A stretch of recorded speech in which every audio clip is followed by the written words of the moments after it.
मैं कुमार सर और आज मैं आपको पढ़ाने जा रहा हूं प्रिंसिपल ऑफ साइंटिफिक मैनेजमेंट, जिसमें टेलर ने प्रिंसिपल दिया है और आज उसे हम समझते हैं। तो सबसे पहला प्रिंसिपल टेलर ने दिया है science not rule of thumb. कहने का मतलब है मेरे डियर स्टूडेंट कि work should be done using scientific method. कि आप कोई भी काम करने जा रहे हो, मान लो कि आप कोई भी वर्क करने जा रहे हो, वहां पे जो वर्क करोगे आप, वहां पे आपको लॉजिकल थिंकिंग को जनरेट करना है। वहां पर आपको ये सोचना है कि उस काम को करने से पहले हमें एनालिसिस और लॉजिकल होकर उस काम को करना चाहिए। जैसे आप एग्जांपल में देखिए कि proper planning not by guess work और पर्सनल ओपिनियन। मतलब हमें कोई काम ऐसे नहीं करना है कि किसी ने बोल दिया, मैनेजर ने बोल दिया तो वो काम करना है, बट नहीं, हमें वो काम बकायदे एक साइंटिफिक प्रूफ के साथ करना है। जैसे आप देखिए कि रूल ऑफ थंब का मतलब क्या होता है। रूल ऑफ थंब का मतलब होता है जो चीजें पुरानी समय से चली आ रही हैं, क्या वही काम की लकीर का फकीर, बट ऐसा नहीं। आप देखिए मैंने दो एग्जांपल लिया है कि एक फिल्म शूटिंग हो रही है जिसमें ओल्ड वे में आप देखेंगे कि डायरेक्टर शूटिंग डायरेक्ट स्टार्ट कर दे रहा है, बट न्यू वे में क्या है, पहले हम क्या लिख रहे हैं, एक स्क्रिप्ट तैयार कर रहे हैं, उसका एनालिसिस कर रहे हैं। फिर आप देखिए कि without proper, no proper planning, कोई प्लानिंग नहीं है फिल्म बनाने से पहले, एक्टर का क्या रोल होगा, क्या डायलॉग्स होंगे, कोई मतलब नहीं। बट जब आप प्रॉपर प्लानिंग शूटिंग शेड्यूल के साथ काम करते हैं तो वो काम क्या होता है, प्रॉपर वे में सही तरीके से होता है। Scene retake again again. जैसे कभी कभी क्या होता है, हम कोई काम करने जा रहे हैं और हमारे पास कोई एनालिसिस बेस्ड डाटा नहीं है, तो हमें क्या करना होगा, बार बार उसमें हम इंटरप्ट करेंगे। लेकिन अगर हमारे पास एक एक्सपर्ट टीम है जो सारे डाटा को मैनेज करके चल रही है तो बेहतर काम होगा। अगला है कि इसके अगर हम ओल्ड वे कॉन्सेप्ट में चलते हैं तो हमारा टाइम भी जाता है और हमारा पैसा भी जाता है। और अगर हम नई टेक्नोलॉजी को अडॉप्ट करते हैं, नए मेथड के साथ चलते हैं, तो हमारी शूटिंग भी फास्ट या स्मूथ होती है। तो आप समझिए कि अगर आप रूल ऑफ थंब मेथड पर चल रहे हैं तो आपको लॉस हो सकता है। लॉस क्यों हो सकता है, क्योंकि किसी भी काम को हमें लकीर का फकीर होकर नहीं करना है, उस काम में हमें साइंटिफिकली इंटेलेक्चुअली अप्रोच को एड ऑन करना है। और उस अप्रोच से क्या होगा कि काम बेहतरीन तरीके से हो सकता है। जैसे आप देखिए कि इसमें क्या लिखा है, हिट मूवी। अगर आप न्यू वे में और साइंटिफिक मेथड से चल रहे हैं तो आपकी मूवी हिट हो रही है। तो आप देखिए कि इससे बेनिफिट्स क्या है। पहला बेनिफिट कि सेव टाइम, आपका समय बच रहा है, आपका सेव कॉस्ट, कम लागत लग रहा है, बेटर क्वालिटी और हाई प्रॉफिट। तो कहने का मतलब है science not rule of thumb में कि हमेशा साइंटिफिक होकर सोचो, न कि ऑर्थोडॉक्स होकर।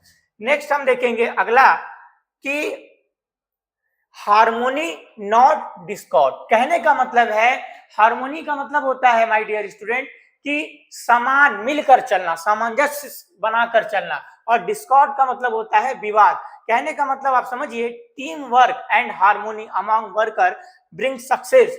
अगर आप टीम के साथ चलते हैं, अगर आप मिलकर चलते हैं, अगर आप ग्रुप में चलते हैं तो आप सक्सेस हो सकते हैं। कहते हैं ना कि अकेला चना भार नहीं फोड़ सकता है। तो आप किसी भी ऑर्गेनाइजेशन से और संगठन को अगर आपको सक्सेस में ले जाना है तो हमें मिलकर चलना होगा। आप देखिए कि अगर लैक ऑफ कोऑर्डिनेशन है, ईगो है, किसी को ये लगता है कि आई एम द बेस्ट, मैं ही सब कुछ कर सकता हूं, तो यहाँ पे देखिए किस तरीके से आपस में भिड़ रहे हैं। डायरेक्टर अपनी बात कह रहा है, एक्टर अपनी बात करना चाह रहा है, कैमरामैन अपने थॉट रख रहा है, तो एडिटर कह रहा है कि कोई समझ ही नहीं रहा है। तो इसका रिजल्ट क्या होता है, अगर डिस्कॉर्ड होता है, विवाद होता है, तो काम डिले होता है, रीशूट्स बार बार करने पड़ते हैं, एक्स्ट्रा कॉस्ट लगता है, पुअर क्वालिटी होता है। तो कहने का मतलब है कि आपको हमेशा आई की जगह क्या करना है, वी कॉन्सेप्ट में चलना है, मतलब हम मिलकर काम करेंगे। उसी तरह आप देखिए कि जब हार्मोनी यानी जब कोऑर्डिनेशन होता है, अंडरस्टैंडिंग होती है, टीम वर्क होती है, तो इनके मुस्कुराते हुए चेहरे क्या बता रहे हैं कि इनका काम में भी मन लग रहा है और ये बेहतरीन तरीके से काम को कर रहे हैं।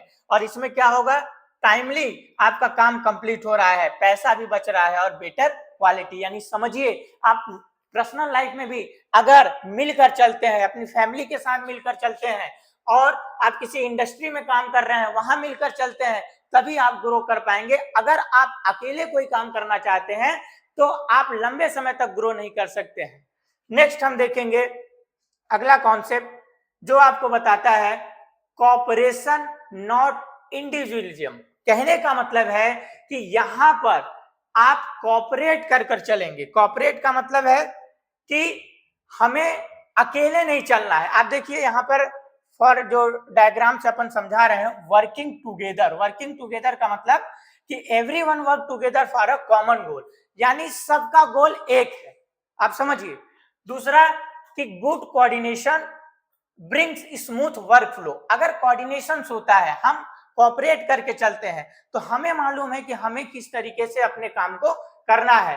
ठीक, अगर आप इधर देखेंगे इंडिविजुअलिज्म में मतलब व्यक्तिवाद, केवल अपने आप को देखना कि जो हम कहें वही सही। देखिए, everyone work for their own interest, मतलब कोई बंदा एक ऑर्गेनाइजेशन में है जो केवल अपने फायदे के लिए काम कर रहा है, उसको यह मतलब नहीं है कि ऑर्गेनाइजेशन सक्सेस हो, ऑर्गेनाइजेशन से जुड़े लोग सक्सेस हो। उसको केवल क्या मतलब है कि हम सक्सेस हो। तो वो बंदा लाइफ टाइम ग्रो नहीं कर पाएगा, टीम वर्क के साथ काम नहीं कर पाएगा। लेक ऑफ कोऑर्डिनेशन, अगर कोऑर्डिनेशन नहीं होगा तो आप देखिए ये किस तरीके से परेशान है, कि कंफ्यूजन है कि किसकी बात सुने, क्या करें। उसके बाद आप देखिए मोर मिस्टेक, और सिंपल सी बात है कि केवल अगर आप आई में चलेंगे कि मैं ही सर्वो सर्वा हूं, मैं ही सब कुछ कर सकता हूं, तो आप देखिए कि किस तरीके से ये आपस में चेहरे उदास हैं, जो ये बताता है कि हमेशा लाइफ में कोऑपरेट करके चलना चाहिए, सबको मिलाकर चलना चाहिए, केवल अपने को लेकर नहीं, क्योंकि इसका रिजल्ट क्या हो सकता है, एक्स्ट्रा कॉस्ट लग सकता है, फेल्यूर ऑफ द प्रोजेक्ट, आप प्रोजेक्ट में फेल भी हो सकते हैं। इसके भी बेनिफिट देखिए, आप देखिए cooperation multiple strength and create success. मतलब अगर हम कॉपरेट होकर चलते हैं तो धुरंधर जैसी मूवी बना सकते हैं। तो कहिए, समझिए कि किस तरीके से आप किसी भी ऑर्गेनाइजेशन को सक्सेस करते हैं, अपनी पर्सनल लाइफ को सक्सेस करते हैं, तो हमेशा कॉपरेट होकर चलिए। आपको यह मालूम होना चाहिए कि हम जब एक अकेले उंगली के साथ चलेंगे तो सक्सेस नहीं होंगे, लेकिन जब ये मिलता है तो आप किसी को भी डिफीट कर सकते हैं। नेक्स्ट हम समझेंगे अगला पॉइंट व्यू आपका, वो है development of each and every person to his greatest efficiency and prosperity. कहने का मतलब है कि हमें हमारे पास जो वर्कर्स हैं, जो एम्प्लॉई हैं, उनको टाइम टू टाइम क्या करना है, ट्रेंड करना है। आप देखिए कि किस तरीके से where every person grow give his best and share in success. और ये तब होगा जब आप एग्जाम्पल में देखिए हमने क्या काम कर रहा है। पहला, सिलेक्शन का काम, right person the right job. कहने का मतलब है कि हमें एक ऐसा पर्सन चूज करना है जो उस जॉब के लिए क्वालिफाई हो। Second, training. आपको मालूम होना चाहिए कि अगर हमें स्किल डेवलप करना है तो हमें टाइम टू टाइम क्या करना है, नॉलेज और कैपेबिलिटी बढ़ाने के लिए उनको ट्रेनिंग देते रहना है। फिर आप देखिए थर्ड, गाइडेंस एंड सुपरविजन। आपके पास जो वर्कर एम्प्लॉय काम कर रहा है, टाइम टू टाइम उसको गाइडेंस और सुपरविजन कीजिए। क्यों? क्योंकि हमेशा से आप ये ध्यान रखिए कि अगर आपके काम के साथ अगर एक्सपीरियंस होगा तो वो काम और अच्छा सक्सेस हो सकता है। नेक्स्ट है आपका अपॉर्चुनिटीज। हमारे टीम में जो लोग काम कर रहे हैं उनको अपॉर्चुनिटीज देना, उनको समय समय पर मौका देना कि वो सही तरीके से काम कर पाए।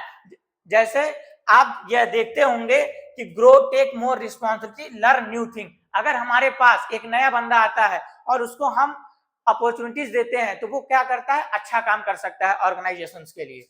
फिर है आपका रिकॉग्नाइजेशन एंड रिवार्ड। सिंपल सी बात है कि हम कहीं भी काम करेंगे तो अगर हमें टाइम टू पर रिवार्ड मिल रहा है, हमें अच्छा पैसा मिल रहा है, तो हम मोटिवेट होकर काम करते हैं, अगर हमारे काम की वैल्यू सही तरीके से की जा रही है तो।